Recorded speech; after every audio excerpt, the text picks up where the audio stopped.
A lone cowboy lived in solitude for years, until a bleeding Apache beauty came knocking at his door.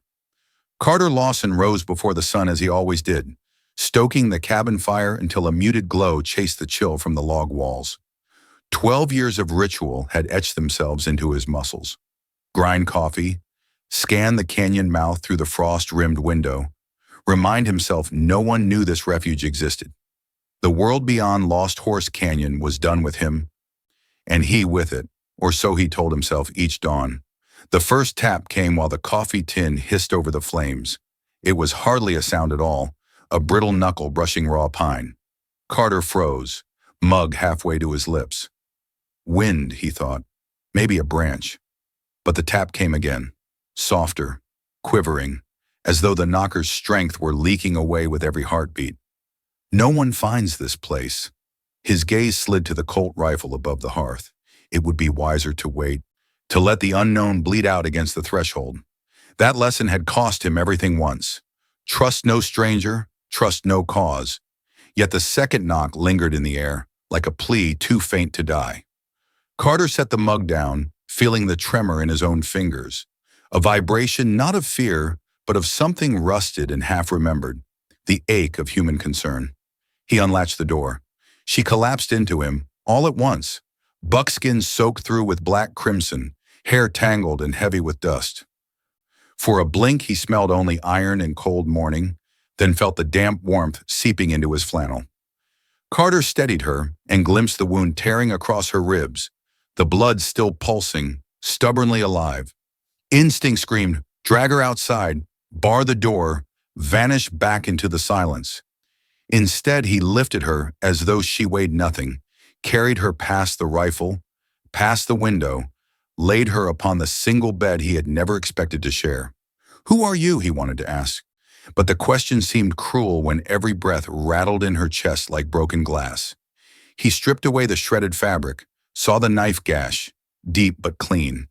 He had stitched worse on the trail. Animals, comrades, himself. Still, the sight of that dark blood on pale skin felt different, forbidden, like destiny slipping beneath his door. Water boiled. He poured whiskey into a tin cup, tore a shirt into bandages, worked by the fire's glow. 12 years since he had spoken more than a dozen words to any soul, and now silence felt like cowardice. Hold on, he murmured, unsure whether she heard. Her eyelids fluttered, but did not open. A low rumble threaded through the canyon outside. Carter paused, listening. Not thunder. Too rhythmic. Too deliberate. Hoofbeats, distant yet closing, drumming against stone in measured pursuit. Whoever had carved that wound was riding the canyon's spine, following a trail only blood could map. Carter glanced from the sleeping stranger to the rifle above the hearth, then to the hidden panel behind the fireplace.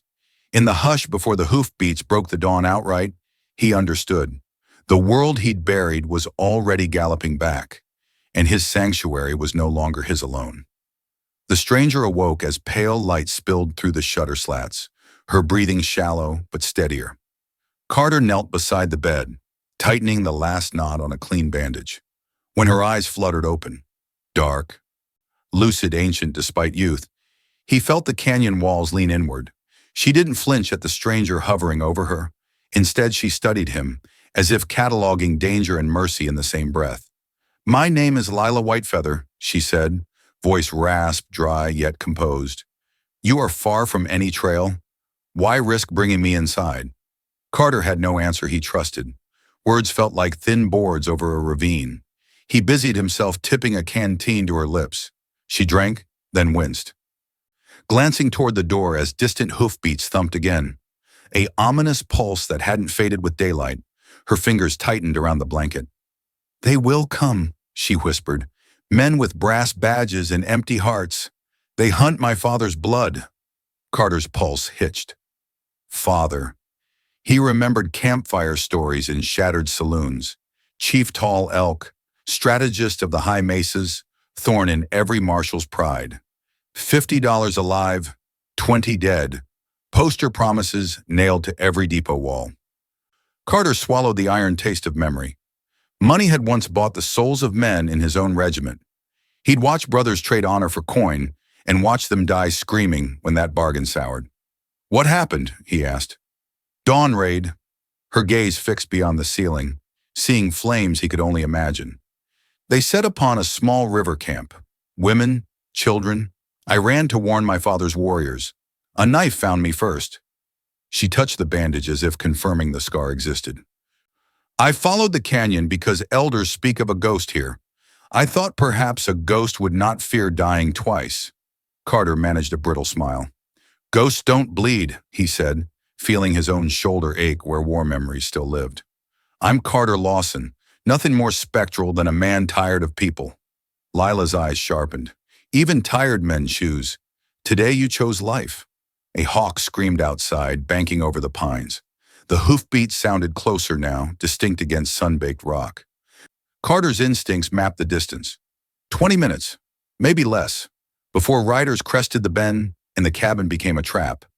He rose, crossed to the fireplace, pressed a hidden notch. A narrow stone panel eased open, exhaling cool earth and darkness. "Root cellar," he said. "Old Apache miners carved it long before me. Only safe place I know." Lila tried to sit. Pain folded her in half. Carter steadied her, surprised by the heat of her skin, by how naturally her hand caught his sleeve. "You offer shelter," she murmured, "but you endanger yourself." "Sanctuary's already broken," he answered. "Question is whether we face him together or you bleed out alone." For a heartbeat they held each other's stare, her pride, his guilt, both sharp enough to cut. Then Lila nodded. Carter lifted her carefully, carrying her toward the yawning pocket of stone. The hoofbeats quickened outside, rhythmic as a war drum.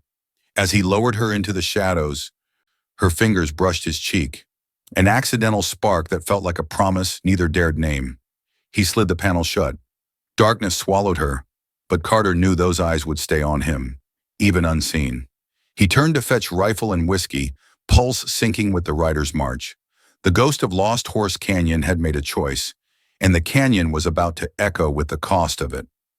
Hoofbeats burst from the canyon throat in jagged echoes, closer now, synchronized like a slow, merciless clock. Carter Lawson checked the Winchester's action a final time and set it back on its hooks. Too obvious to greet armed, better to look mildly irritated, not cornered. He scooped up the blood-stiff rags from stitching Lila and tossed them beside yesterday's deer hide near the chopping block. Raw venison already smoked in the shed. The lie had bones. Through the warped window, he counted 3 silhouettes picking their way up the shale path, sun glittering off iron.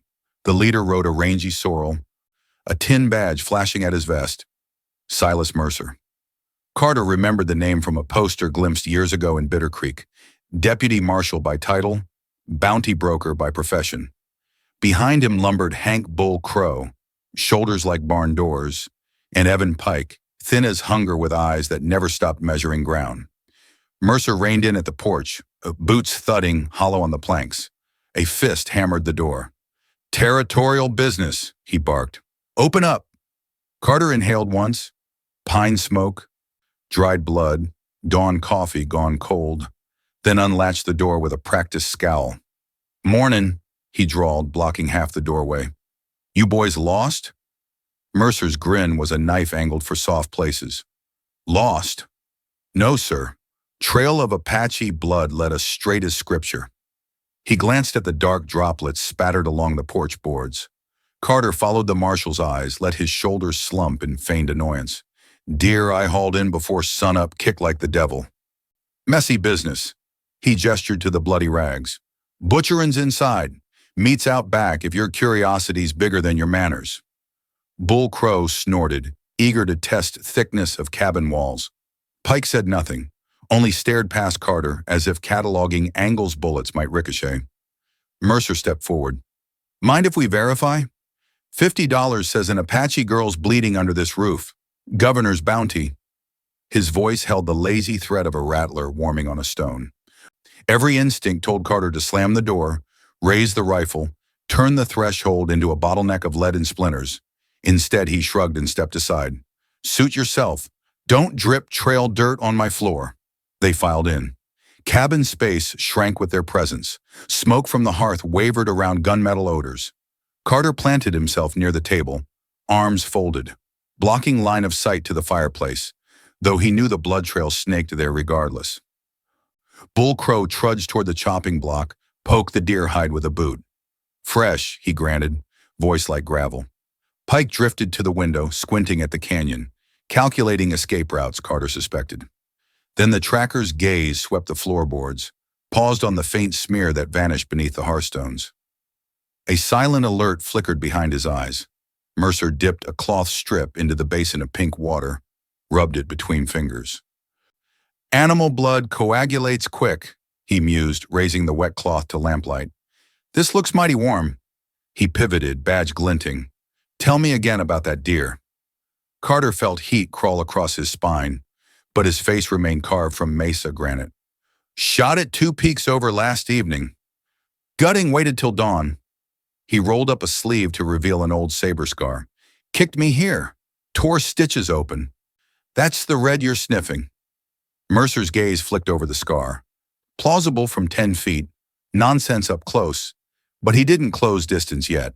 Instead, he nodded toward Pike, who knelt at the fireplace, fingertips brushing soot. When Pike straightened, black dust clung to a smear of liquid red on his knuckle. Blood pattern says something heavy was dragged, Pike murmured. Toward that back wall. Bull's hand drifted to the butt of his revolver. Smells like Apache. Boss. The cabin's hush thickened. Even the firewood seemed to hold breath. Carter shifted fractionally, positioning himself between men and hidden panel. His heart beat slow, deliberate, every pulse counting options. Diving for the rifle meant Mercer's first round would find his chest. Knifing Pike might buy a second but leave Lila cornered in stone. He needed a wedge, time, confusion, anything. Mercer tapped boot heels on the pine floor, savoring the tension. Friend, I admire a charitable soul, but harboring tall elk's whelp earns a noose. Step aside and I'll forget the lies. Carter felt canyon wind slide through the open door, carrying resin and distant thunder. Except it wasn't thunder. Just another echo of hooves down the valley, perhaps more bounty men, perhaps salvation riding distant trails. Either way, the next heartbeat would choose blood or surrender. He gave Mercer a thin smile that never warmed his eyes. Tell you what, Carter said, voice low as creek gravel. I'll open any wall you like after you holster that iron. Guns make me jumpy. When I jump, folks bleed. Mercer's smile faltered, caught a glimpse of something feral behind Carter's calm. Pike's fingers found a stone seam. A soft click sounded as hidden mechanism loosened. 3 pistols cleared leather in the same breath. Outside, a hawk screamed, slicing silence in 2. 3 muzzles leveled on Carter, oil black and hungry. But the narrow cabin suddenly felt too small to hold the thing uncoiling inside him. For a dozen winters, he had fed that thing sleep in silence, hoping it would freeze to death. Now, beneath Mercer's badge and Pike's lurking grin, he felt it wake, curl through his veins, ask one soft question. Ready? Pike's finger twitched on the trigger. Carter's gaze pinned him. Easy, he said, voice flat as sheet iron. Stone's loose, nothing more. He lifted both palms shoulder high, backing half a step, just enough to angle toward the mantel where the Bowie knife hung sheathed behind a deer skull. Mercer tracked the move, suspicion sharp but unhurried, savoring the power of 3 against 1. Bull, Mercer ordered. Pull that panel. Pike, cover. Bull Crow dipped the shotgun and shoved thick fingers into the crevice. Mortar cracked, stone grinding on stone. A hiss of cool cellar air breathed across the floorboards. Carter caught the scent of earth and faint sage from Lila's medicine bundle. Pike leaned in, pistol steady, lips curling at the prize he imagined hiding in dark. Carter chose that breath. His right hand snatched the Bowie free, blade flashed silver, and he pivoted into Pike's line of fire before the tracker's eyes could widen. The knife punched under Pike's ribs, driving silence out as breathless shock. Carter wrenched the man sideways to block Mercer's aim, twisting the pistol from limp fingers in the same motion. Mercer cursed, shot firing wild, splintering the rafters. Carter used Pike's falling weight as shield, double-tapped, 2 dull pops, 1 slug into Mercer's thigh, second into his gun hand. Tin star and blood clattered to the floor. Bull roared, shotgun swinging up, but the barrel caught on Pike's collapsing body, deflecting just enough. Buckshot tore through the window, glass exploding in a shriek. Before Bull could cycle the pump, Carter crossed the floor in 2 strides. The Bowie arced, carving a red smile across Bull's forearm. Shotgun hit the planks. Bull swung a ham fist, grazing Carter's jaw and sending lantern lights spinning. Pain rang bells from another lifetime. Training yards, bayonet drills, waking that buried officer entirely. Carter drove a knee into Bull's gut, elbowed the brute's temple, then slammed his skull against the mantelbeam. Wood cracked. Bull sagged. Consciousness knocked loose like dust from rafters. Silence returned, broken only by Mercer's ragged breathing and the pop of pine sap in the hearth. Pike lay face down, still. Bull wheezed in a heap. Carter's heartbeat slowed to measured drum. Battle mathematics finished, cabin secure. Mercer tried crawling backward, blood darkening his chaps. You're him, he gasped. Shadow Captain. Thought you were Ghost Story. Carter retrieved Mercer's drop revolver, checked rounds, knelt. Ghosts don't bleed either, he said, echoing Lila's earlier words. He pressed the barrel to Mercer's badge, watched terror dilate the man's pupils. How many more riders on this trail? Mercer swallowed, jaw trembling. Scattered. Maybe 6 in the lower valley, waiting on word. Send signal. They close in. Carter flicked his eyes to the open door. Sunlight framed shattered glass and drifting dust motes. That valley would soon boil with fresh pursuit if Mercer so much as coughed loud. Decision came cold and swift. He grabbed a length of buckskin strap, tied Mercer's hands behind his back, then gagged him with a strip of shirt. Footsteps scuffed inside the hearth cavity. Stone panel nudged wider, and Lila emerged, pallor waxen but eyes afire.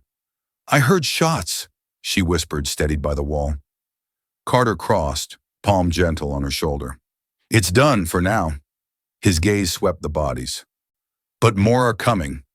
Lila's focus locked on Mercer, badge now dangling crooked in blood. He lives? Long enough to answer questions. Carter lifted her chin, reading fatigue in the tremble of her stance. Can you ride if I get you to a horse? She nodded, stubborn pride aflame. Where you go, I follow. A shrill whistle echoed outside, carried on canyon thermals. Mercer's men signaling, perhaps, or scouts already closing. Carter's thoughts aligned like chess pieces. Interrogate Mercer on the trail, leave Pike and Bull as grim markers, ride high goat paths Lila knew, torch the cabin to erase supplies hunters could use, burn the sanctuary, burn the past. He moved to the small trunk beneath his cot, threw back the lid. Within lay a Union officer's saber, oilcloth maps, and a slim journal he hadn't opened in years. He took the maps, left the saber, knife and rifle were enough, and pocketed the journal after a brief hesitation. Some ghosts deserved to ride along. Lila watched in solemn silence until Carter shouldered a saddlebag. You saved me twice, she said. He met her gaze, steadier now than before the fight. Saving you saved me. A half-smile ghosted his face. Strange on lips, unused to hope. Let's not waste the miracle. Outside, another whistle answered the first. Closer. Carter heaved Bull's limp body onto the porch, propped him as grotesque sentry, shotgun across knees. Pike he dragged to the open doorway, eyes closed to sky. Message clear. The ghost owns this ground. He slung Mercer over a horse cinched to the hitching rail, bound feet to stirrups. Lila mounted Carter's own paint gelding, jaw set against pain. Flames were already licking the cabin's eaves. Carter had kicked the lantern into deer hide and kindling, offered his former life to fire. As orange tongues roared up log walls, he swung into the saddle behind Lila. Together they wheeled toward the high pass, canyon wind carrying soot in the first shouts of oncoming riders. Behind them, the cabin blazed like a funeral pyre, warning and rebirth in the same breath. The Shadow Captain rode again, and the territory had just met its reckoning.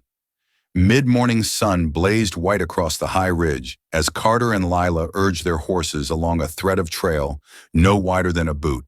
Below, where Lost Horse Canyon smoldered, his cabin now a black scar amid orange coals, smoke twisting skyward like a last farewell. Each hoofstep scattered shale, sending pebbles clattering into the abyss. Even bound across the third gelding, Silas Mercer sensed the peril. Muted groans slipped past the gag whenever the path tilted toward nothingness. Carter reined to a halt where the ledge widened into a pocket of cedars. A spring trickled from sandstone, pooling clear and cold. He dismounted, easing Lila from the saddle. Pain flickered across her features, but she set her jaw, refusing to sway. Together they dragged Mercer to the water's edge and propped him against a boulder mottled with lichen. "Time to talk," Carter said, cutting the gag.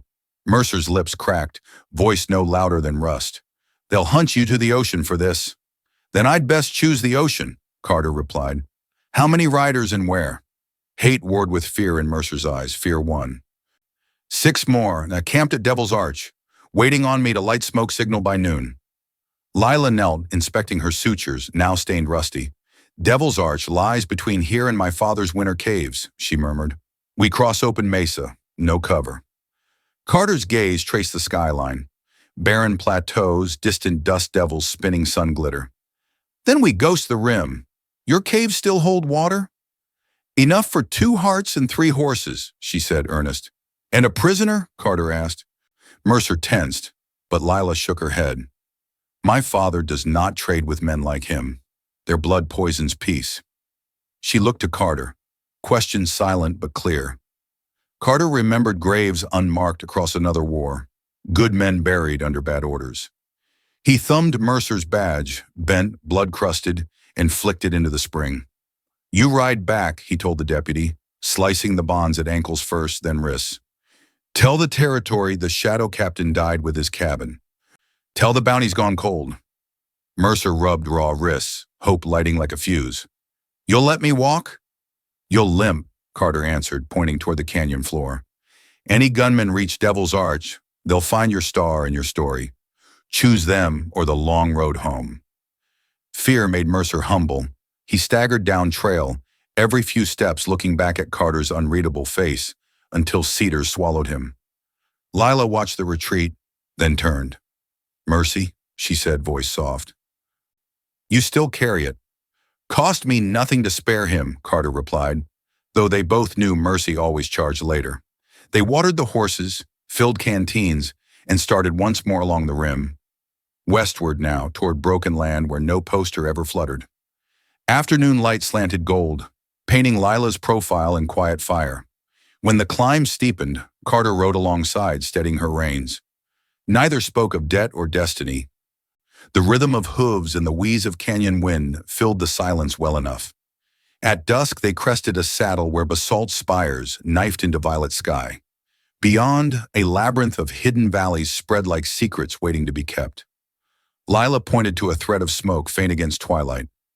"Sentinel fire," she whispered. "My people watch there." Carter's heart beat slow, measured. No longer the drum of battle, but something calmer, steadier. "Then that's where we begin," he said.